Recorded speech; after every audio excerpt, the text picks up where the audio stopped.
What's going on YouTube? It's Donnie B all day. I decided to come out and start the video outside. It's a bit windy. I didn't expect that. So if the wind is cross-contaminating sound, I'll just do this the whole time. And you can guess what I'm saying. But you don't have to guess at what you're seeing because holy moly. This is the Condor Selknam. And I got all the specs down there. This one's been sitting for a while getting ready to be done. And it is, it's a straight up bushcrafter. And even though I haven't tested this one iota, this is what I feel may be my favorite bushcraft knife. However, it does have a big convex grind. So we will find out how sharp it's going to be. I just love the overall package, mainly this sheath. This sheath is beautiful. This is a beautiful, well done sheath. You have this buttoned in flint striker right here. I don't have any flint, so we're not going to strike it, but it's a 1095 flint striker.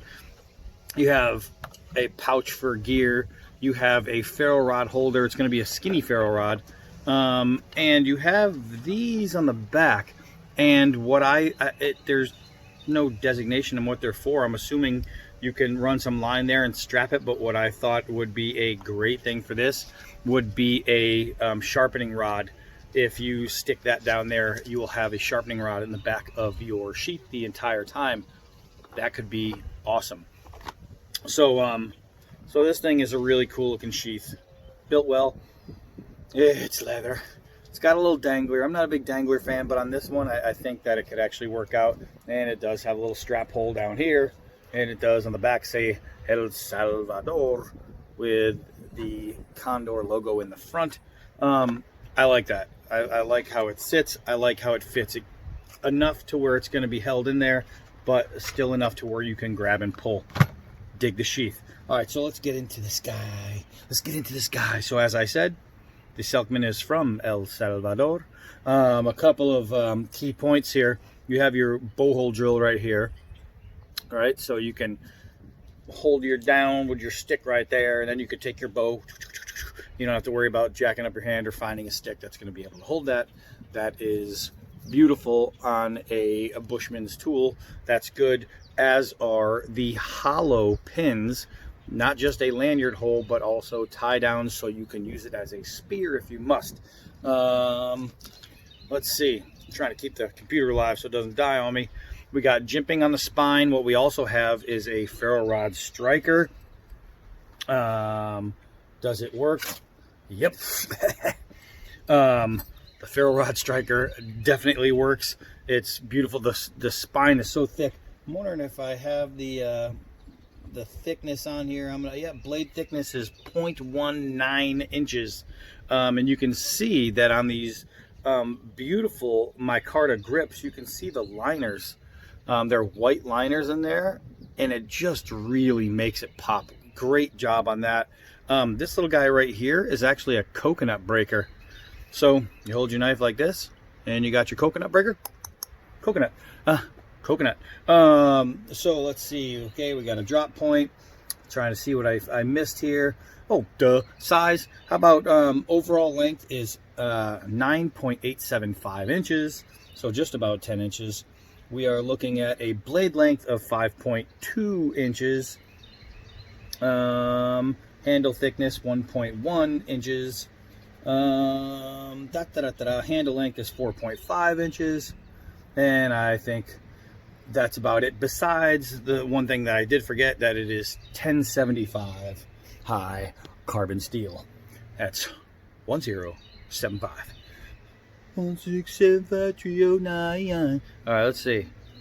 With a convex edge, that's the only thing that was concerning me about the ability to be sharp, because it is not shave sharp, because it is a round edge. So where you lose on, you could still skim with it, definitely, but it's not going to be as great as like a hollow grind for that, or a flat grind, or a saber grind.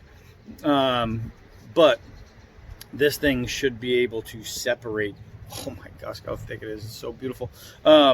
Separate material, and we're going to find that out, because when you're talking about a knife like this, you're talking about obviously wood prep, fire prep, and this thing, the grind being convex, you're talking about the same grind as your typical axe. So what's that supposed to do? It's supposed to split wood. We're going to go find out. Even though it has a short blade, it should be able to have no problemo. All right, so let's hold on here. So I was getting in the middle of setting some things up, and I saw my log, and I was like, this thing looks like a thrower.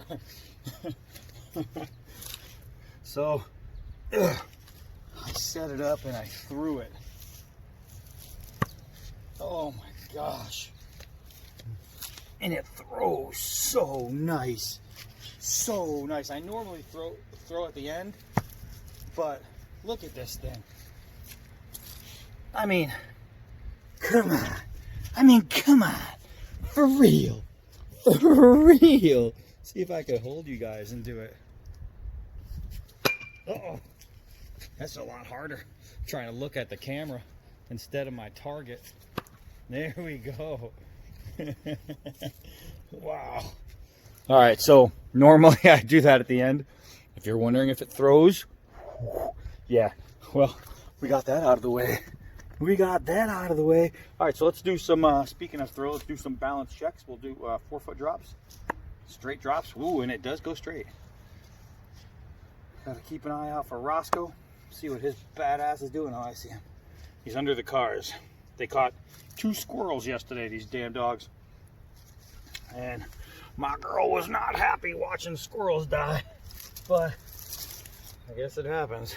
All right, so let's do a couple of hard downward throws. We'll see how these handle scales stick on there as I trip on something. Oh my gosh. This blade is so thick, it just looks nice coming out of the hand. Oh. So with that big convex edge, one thing I'm not worried about at all is, she came and cleaned up some of the leaves and lost my baton. I'm not worried about damaging the edge doing stuff like that. Okay, so we're gonna have that there. Grab the nylon rope, and we're gonna see now if this edge, for a bushcraft knife, I would want it to be a lot better in the edge. For an all-purpose Woodsman's blade, that's fine, right? But when you're talking about a blade made for bushcraft, the grind being convex is just no bueno. All right, but it should excel in things like this, even though it's a short blade.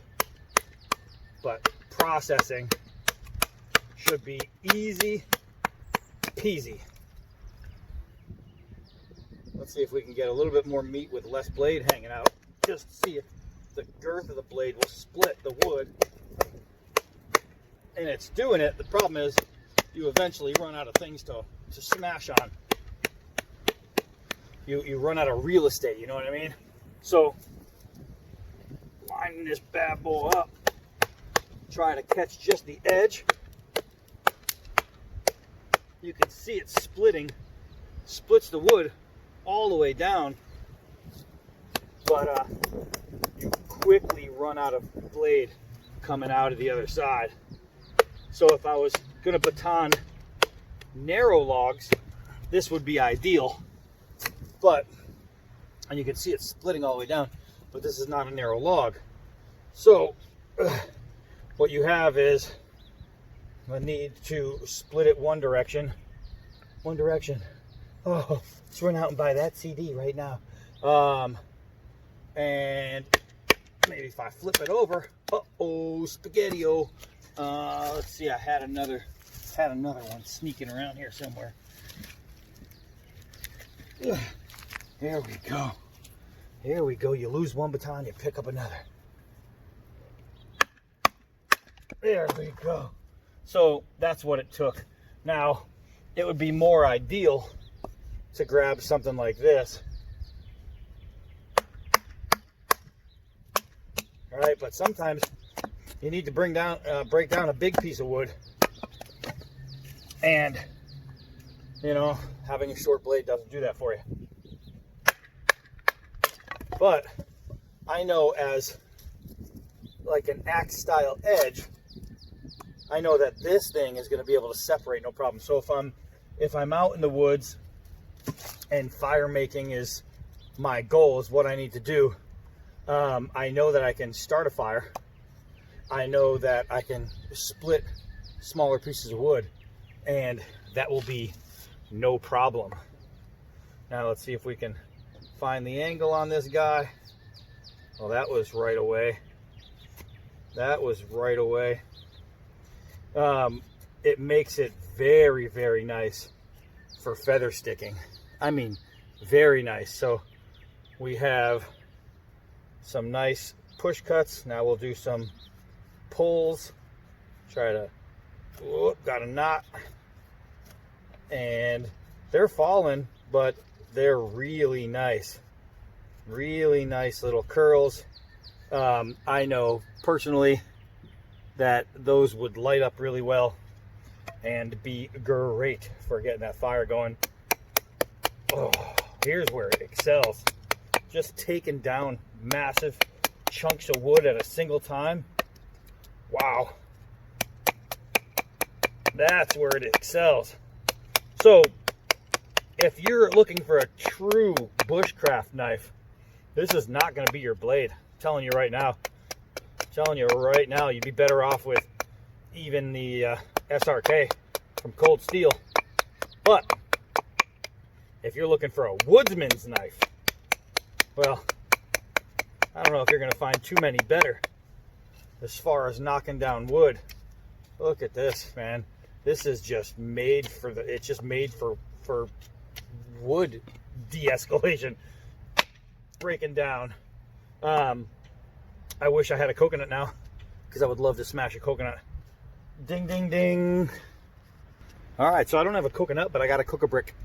So we're going to use the coconut breaker on the brick.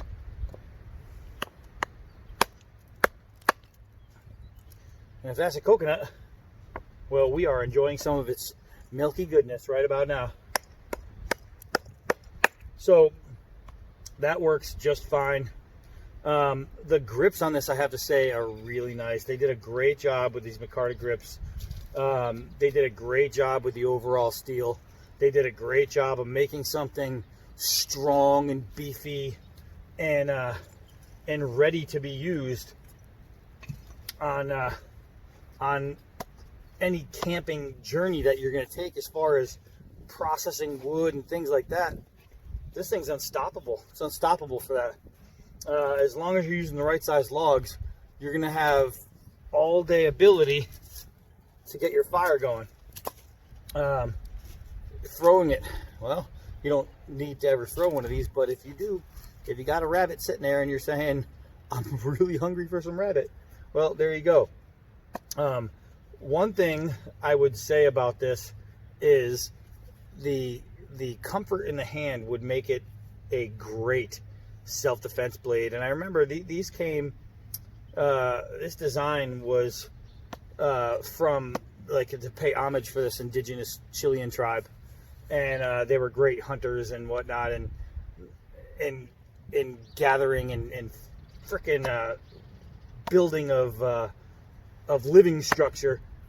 So they needed knives and that could do exactly that, process the wood and do all that and be strong, and they had designs similar to this.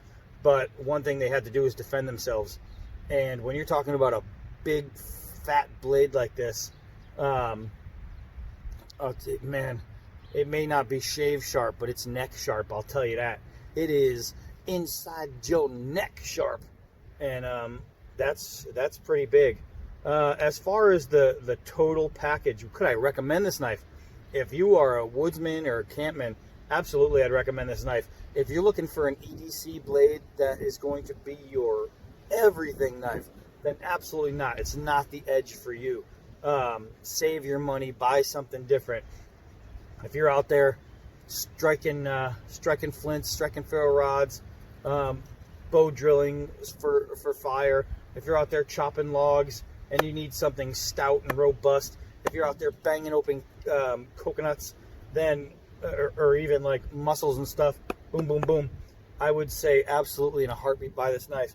But if you are out there simply wanting a knife that you can wear on your belt that you can take with you, and all of a sudden my car broke down, I gotta cut some hose, or I gotta do this, I gotta do it.